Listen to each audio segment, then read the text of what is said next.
अरे गुड्डी कहां गई? अभी तो यहीं थी। रामू की मां ने आंगन में खड़े खड़े आवाज लगाई। सूरज ढलने को था और गांव में एक अजीब सी उदासी छाई हुई थी। पिछले हफ्ते ही तो कमला की बेटी गायब हुई थी, फिर 2 दिन पहले सरोज की बेटी भी घर से लापता हो गई, और आज रामू की सबसे छोटी बेटी गुड्डी भी नहीं दिख रही थी। रामू की मां की आवाज में डर साफ झलक रहा था। पूरा गांव परेशान था। किसी को कुछ समझ नहीं आ रहा था कि यह हो क्या रहा है। थानेदार साहब जो शहर से आए थे, उन्होंने भी हाथ खड़े कर दिए थे। कोई सुराग नहीं मिल रहा, न कोई झगड़ा, न कोई दुश्मनी। उन्होंने कल पंचायत में कहा था। गांव के मुखिया ने सबको समझाया कि अपनी बेटियों का ध्यान रखें, उन्हें अकेला न छोड़ें। अंधेरा घिर रहा था और गांव की गलियों में सन्नाटा पसरा हुआ था। जो बच्चे पहले शाम को खेला करते थे, वो अब घर के अंदर दुबके हुए थे। घरों के दरवाजे वक्त से पहले बंद हो जाते थे। हर मां की आंखों में डर था, हर बाप के माथे पर चिंता की लकीरें। कैसी मुसीबत आ पड़ी है भगवान! रामू की मां ने अपनी छाती पीटी। मेरी गुड्डी कहां गई होगी? उसी शाम दूर कहीं किसी कुत्ते के भौंकने की आवाज आई, जो गांव की खामोशी को और भी डरावना बना रही थी। लोग फुसफुसाते थे कि यह किसी चुड़ैल का काम है, कोई ऐसी चीज जो गांव की खूबसूरती को निगल रही है, लेकिन कोई भी यकीन से कुछ नहीं कह पा रहा था। हर किसी के मन में बस एक ही सवाल था, अगला नंबर किसका होगा? और यह सब कर कौन रहा था? गांव में जब हर तरफ उदासी और डर का माहौल था, तब एक दिन एक नई लड़की आई। उसका नाम था रेशमा।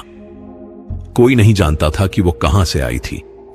वो बहुत ही शांत और सुंदर थी। उसकी आंखों में एक अजीब सी चमक थी और होंठों पर हमेशा एक हल्की सी मुस्कान।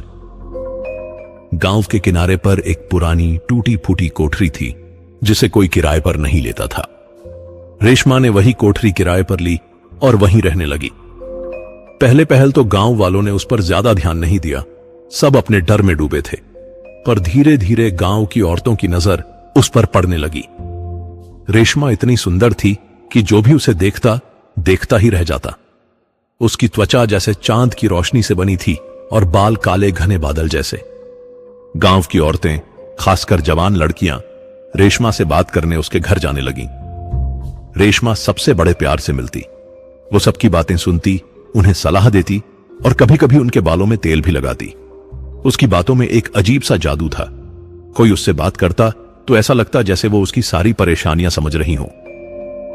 अरे रेशमा दीदी, आपके बाल कितने सुंदर हैं, एक दिन रीना ने कहा, जो अपनी सहेलियों के साथ रेशमा से मिलने आई थी। हां, मेरी मां कहती हैं कि मेरे बाल कभी लंबे नहीं होते, दूसरी लड़की गीता बोली। रेशमा मुस्कुराई। बाल लंबे क्यों नहीं होंगे? मैं तुम्हें एक नुस्खा बताऊंगी। वो सबको कुछ ना कुछ बताती, कोई देसी नुस्खा, कोई टोटका, और गांव की औरतें उसकी बातों से प्रभावित हो जाती। लेकिन एक बात अजीब थी। रेशमा से मिलने के बाद हर लड़की के चेहरे पर थोड़ी थकान सी दिखती, जैसे उनकी सारी ऊर्जा खींच ली गई हो। और कुछ दिनों बाद उनमें से कुछ को लगने लगता कि उनकी सुंदरता पहले जैसी नहीं रही। किसी को लगता कि उसके बाल पहले जैसे नहीं हैं, किसी को लगता कि उसकी त्वचा मुरझा गई है। पर वे इस बात पर ज्यादा ध्यान नहीं देती, सोचती कि शायद यह मौसम का असर है या फिर चिंता का। रेशमा की मौजूदगी से गांव में एक अजीब सी खामोशी तो छाई थी, पर कोई उसका मतलब नहीं समझ पा रहा था। वो बस अपनी मुस्कान से सबका दिल जीत लेती थी। क्या यह सब सिर्फ इत्तेफाक था या कुछ और? यह सवाल अभी भी हवा में तैर रहा था। एक दिन गांव में एक चौंकाने वाली घटना हुई। जो लड़की पिछले हफ्ते लापता हुई थी, सीमा, वो अचानक वापस लौट आई। गांव वाले हैरान रह गए। सब भागकर उसे देखने आए, पर सीमा को देखकर सब सहम गए। वो सीमा थी, पर उसकी शक्ल वैसी नहीं थी जैसी लोग उसे याद करते थे। उसकी आंखें छोटी और धंसी हुई थीं, होंठ पतले और रंगत फीकी। मैं सीमा ही हूं मां, उसने अपनी मां को गले लगाते हुए कहा, पर उसकी आवाज भी कुछ बदली बदली सी थी, जैसे कोई और बोल रहा हो। उसकी मां ने उसे गले तो लगाया, पर उनके चेहरे पर खुशी की जगह एक अजीब सा डर था। तू इतनी बदल कैसे गई? उसकी मां ने पूछा। उनके हाथ कांप रहे थे। पता नहीं मां, शायद मैं बीमार हो गई थी, सीमा ने बेरुखी से जवाब दिया। गांव के लोग धीरे धीरे वहां से हटने लगे। सब एक दूसरे की तरफ देख रहे थे, पर कोई कुछ बोल नहीं पा रहा था। मुखिया जी भी वहां थे। उन्होंने सीमा से कई सवाल पूछे, पर सीमा बस यही कहती कि उसे कुछ याद नहीं। वो बस कहीं बेहोश पड़ी थी और फिर होश आया तो अपने घर के पास थी। रात होते होते पूरे गांव में यह बात फैल गई, ये सीमा नहीं है। कुछ लोग दबी जबान में कहने लगे, इसकी आंखें वैसी नहीं हैं, इसका चलने का तरीका भी बदल गया है। दादी सावित्री, जो गांव की सबसे बुजुर्ग महिला थीं, उन्होंने अपने पोते से कहा, यह किसी चुड़ैल का काम है। मैंने सुना है ऐसी कहानियां जो लड़कियों की सुंदरता चुरा लेती हैं। कुछ जवान लड़कियां जो रेशमा से मिलने जाती थीं, उनकी बात पर ध्यान दे रही थीं। उन्हें याद आया कि रेशमा से मिलने के बाद उन्हें भी अपनी खूबसूरती में कुछ कमी महसूस हुई थी। क्या यह सिर्फ एक संयोग था या रेशमा का इस सबसे कोई लेना देना था? लोगों के मन में शक के बीज बो दिए गए थे। क्या सीमा के साथ जो हुआ वो भी उसी चुड़ैल का काम था जिसकी कहानियां सदियों से चली आ रही थीं? या फिर यह सिर्फ उनका डर था जो उन्हें यह सब सोचने पर मजबूर कर रहा था? गांव में एक नया डर फैल गया था। अब सिर्फ लड़कियों के गायब होने का नहीं, बल्कि उनके बदलकर लौटने का भी। जब सीमा के लौटने की बात गांव में पूरी तरह फैल गई और लोग उसके बदले हुए रूप को देखकर घबरा रहे थे, तब गांव की सबसे बुजुर्ग महिला दादी सावित्री अपनी खाट पर बैठी हुक्का पी रही थीं। उनकी उम्र 100 के पार थी और उन्होंने अपने जीवन में गांव की कई पीढ़ियों को बदलते देखा था। गांव के कुछ बड़े बुजुर्ग उनके पास सलाह लेने गए। दादी, ये क्या हो रहा है? सीमा जैसी लड़की ऐसे कैसे बदल सकती है? मुखिया जी ने पूछा। उनके चेहरे पर चिंता की लकीरें गहरी थीं। दादी सावित्री ने एक लंबी सांस ली और हुक्का नीचे रखा। उनकी आवाज धीमी थी, पर उसमें एक अजीब सी गहराई थी। यह वही नायरा है, उन्होंने कहा।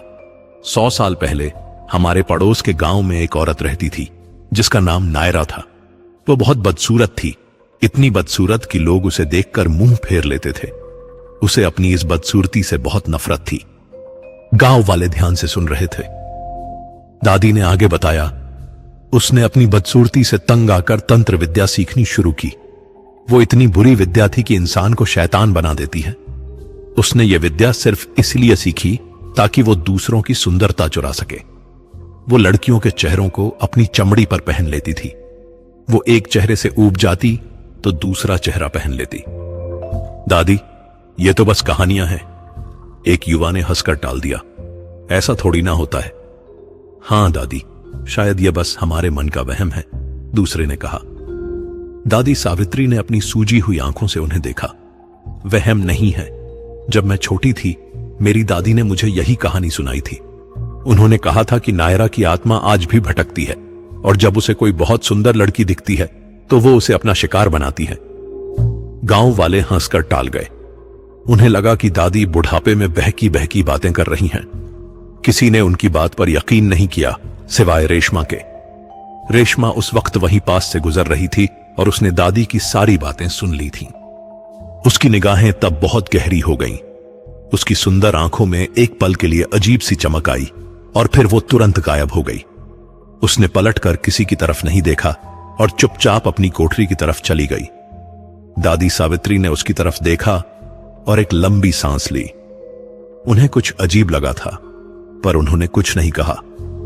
क्या दादी की बात सच थी? और अगर हां, तो क्या रेशमा का नायरा से कोई संबंध था? यह सवाल गांव वालों के दिमाग में अभी भी नहीं आया था, पर आने वाला था। रात का दूसरा पहर था। चांदनी रात थी, पर गांव में खामोशी इतनी गहरी थी कि एक पत्ता भी हिले तो सुनाई दे जाए। मीना, गांव की एक जवान और हिम्मत वाली लड़की, अपनी छत पर बैठी थी। उसके दिमाग में दादी सावित्री की बातें घूम रही थीं और साथ ही सीमा का बदला हुआ चेहरा। उसे रेशमा पर शक हो रहा था। उसे याद था कि रेशमा से मिलने के बाद उसकी दोस्त नेहा के बालों का रंग उड़ गया था और काजल की आंखें अजीब सी हो गई थीं। मीना ने मन बना लिया था, वो रेशमा के राज का पता लगाएगी। चुपके से वो अपनी छत से उतरी और गांव के किनारे वाली रेशमा की कोठरी की तरफ चल दी। रास्ते में उसे एक भी कुत्ता नहीं भौंका, जैसे सब डर गए हों। कोठरी के पास पहुंचकर मीना ने देखा कि अंदर से हल्की हल्की रोशनी आ रही थी। वो दीवार के पास दबे पांव गई और एक छोटी सी टूटी खिड़की से अंदर झांका। जो उसने देखा उससे उसके रोंगटे खड़े हो गए। अंदर का नजारा ऐसा था जिसकी उसने कभी कल्पना भी नहीं की थी। दीवार पर कई खूबसूरत चेहरों की खाल टंगी हुई थी, जैसे कि वो कोई नकाब हो। हर खाल में एक अलग तरह की सुंदरता थी। किसी की आंखें बड़ी और सुंदर थीं, किसी के होंठ गुलाब की पंखुड़ियों जैसे थे और किसी के बाल घने काले। मीना का मुंह खुला का खुला रह गया। उसकी सांस अटक गई। तभी उसने देखा रेशमा एक मेज के सामने खड़ी थी। उसके हाथ में एक खाल थी। वो खाल किसी जवान लड़की की लग रही थी, बहुत ही सुंदर। रेशमा ने उस खाल को अपने चेहरे पर रखने की कोशिश की, जैसे वो उसे पहनना चाहती हो। वो आईने में खुद को निहार रही थी। रेशमा ने धीरे से कहा। उसकी आवाज में एक अजीब सी खुशी थी। अब मैं फिर से जवान और सुंदर लग रही हूं। मीना के शरीर में जैसे बिजली दौड़ गई। ये सब क्या था? ये तो वही चुड़ैल थी जिसके बारे में दादी सावित्री ने बताया था। वो लड़कियों के चेहरे चुराकर पहनती थी। रेशमा ने उस खाल को अपने चेहरे पर कसकर चिपकाया। मीना को लगा जैसे उस खाल में से कुछ काला धुआं निकलकर रेशमा के शरीर में समा रहा हो। रेशमा का चेहरा बदल रहा था। वो और भी सुंदर और भी जवान दिख रही थी। यह किसी जादू से कम नहीं था। मीना का दिल जोर जोर से धड़क रहा था। उसे यहां से भागना था।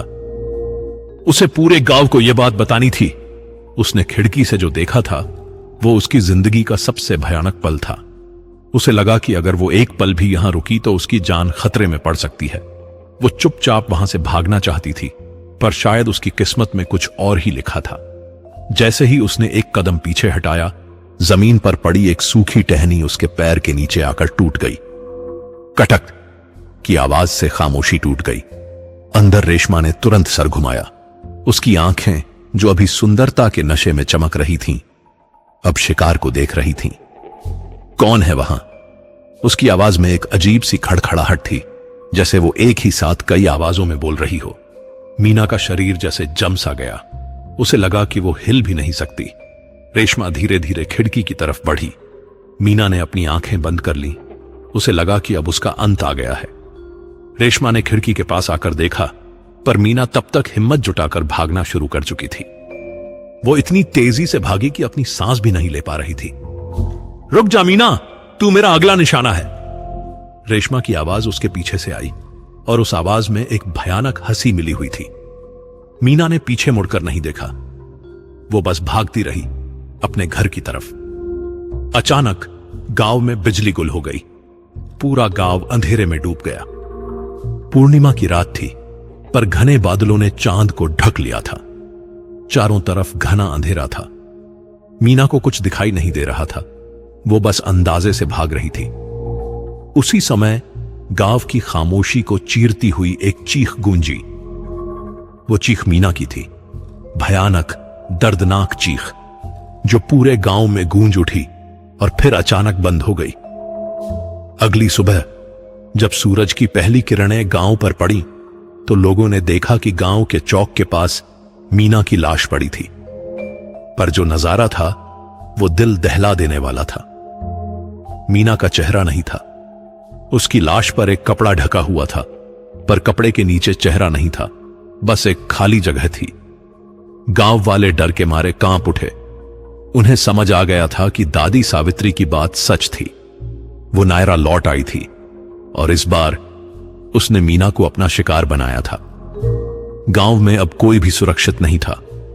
यह डर अब सिर्फ मन में नहीं, बल्कि आंखों के सामने था। अब सवाल यह था कि इस चुड़ैल से कैसे बचा जाए। मीना की लाश मिलने के बाद पूरे गांव में हाहाकार मच गया। अब कोई शक नहीं था कि रेशमा ही वो नायरा थी जिसकी कहानी दादी सावित्री ने सुनाई थी। गांव वाले अपनी बेटियों को लेकर घरों में दुबक गए। किसी की हिम्मत नहीं थी कि रेशमा की कोठरी के पास जाए, पर दादी सावित्री ने हिम्मत नहीं हारी। उन्हें पता था कि इस चुड़ैल को रोकना होगा, वरना यह पूरे गांव को निगल जाएगी। दोपहर में दादी सावित्री ने गांव के मुखिया और कुछ जवान मर्दों को अपने पास बुलाया। हमें उसे रोकना होगा, उन्होंने अपनी बुजुर्ग आवाज में कहा। मैंने अपनी दादी से सुना है कि ऐसी आत्माओं को सिर्फ आग से ही खत्म किया जा सकता है, लेकिन सिर्फ आग से नहीं, तंत्र मंत्र की आग से। दादी ने उन्हें पुराने जमाने के कुछ मंत्र बताए और कहा कि रेशमा की कोठरी को चारों तरफ से घेर कर उसमें आग लगा दें। रात होने का इंतजार किया गया। जब अंधेरा घना हो गया और गांव की हर गली में सन्नाटा पसर गया, तब दादी सावित्री, मुखिया और कुछ बहादुर जवान रेशमा की कोठरी की तरफ बढ़े। दादी ने कुछ मंत्र पढ़ते हुए कोठरी के चारों तरफ एक घेरा बनाया। अब आग लगा दो, दादी ने हुक्म दिया। जवानों ने सूखी लकड़ियां और घास इकट्ठा करके कोठरी के चारों तरफ रखी और उसमें आग लगा दी। आग तेजी से फैली, कोठरी से धुआं निकलने लगा। तभी अंदर से एक भयानक चीख गूंजी। यह रेशमा की चीख थी। उसकी आवाज में दर्द, गुस्सा और हार का मिश्रण था। तुम मेरे सौंदर्य को जला रहे हो, पर मैं लौटूंगी, मैं लौटूंगी। उसकी चीखें दूर तक गूंजी, रात के सन्नाटे को चीरती हुई। आग की लपटें ऊंची उठने लगीं। रेशमा की चीखें धीरे धीरे धीमी पड़ती गईं और फिर बंद हो गईं। पूरी कोठरी जलकर राख हो गई। गांव वालों ने अगले दिन राख में कोई निशान नहीं पाया, जैसे रेशमा कभी वहां थी ही नहीं। गांव शांत हो गया। लोगों ने चैन की सांस ली। उन्हें लगा कि अब सब कुछ ठीक हो गया है। पर दादी सावित्री जानती थीं कि बुरी आत्माएं इतनी आसानी से नहीं मरती। आज भी मधुपुरा गांव में हर पूर्णिमा को जब चांद पूरा होता है, तब कोई ना कोई लड़की अपने आईने में अपनी शक्ल बदलती हुई देखती है। कभी उसकी आंखें थोड़ी छोटी हो जाती हैं, कभी उसके बाल थोड़े अजीब हो जाते हैं और कभी उसकी त्वचा का रंग थोड़ा फीका पड़ जाता है। वे डर जाती हैं, पर किसी को कुछ बताती नहीं। वे बस इतना जानती हैं कि नायरा की आत्मा शायद कभी पूरी तरह मरी नहीं है। वो आज भी कहीं भटकती है और अपनी अधूरी प्यास बुझाने के लिए नए चेहरों की तलाश करती है। क्या यह बस उनका वहम है या नायरा सच में लौट आती है? यह सवाल आज भी मधुपुरा गांव में हवा में तैरता है, एक अनकहे डर की तरह। तो दोस्तों, कैसी लगी आपको आज की डरावनी कहानी? क्या आपकी रूह कांप गई या कुछ और भी डरावनी कहानियों का इंतजार है? नीचे कमेंट में जरूर बताइए। सबसे डरावना हिस्सा कौन सा लगा? क्या आपने कभी ऐसा कुछ अनुभव किया है? अगली कहानी किस बारे में सुनना चाहेंगे? आपके कमेंट्स हमारे लिए बहुत अहम हैं। वो हमें और बेहतर कहानियां सुनाने की प्रेरणा देते हैं। अगर अब तक आपने चैनल सब्सक्राइब नहीं किया है तो जरूर करें, ताकि अगली बार की डरावनी रात मिस ना हो जाए।